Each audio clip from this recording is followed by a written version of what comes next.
আপনারা দেখতে পাচ্ছেন মাটিটা অবস্থা একদম মানে একটা মাটি পচলে বা সার সহ পচলে বা মজলে যে একটা ঘ্রাণ পাওয়া যায় সেই ধরনের কিন্তু একটা স্মেল নর্মালি এখান থেকে আসতেছে। আপনারা মাটিটাকে লক্ষ্য করেছেন, মাটিটা একদম কালো হয়ে গেছে।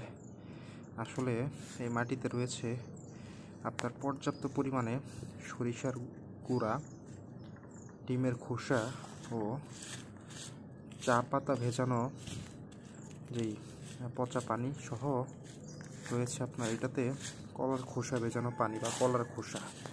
তো যার কারণে আমার এখানে মাটির চাইতে বেশি কিন্তু আপনার অন্যান্য ইনগ্রিডিয়েন্টস অ্যাড করা আছে। অতএব এই জন্য আমার মাটিটা কিন্তু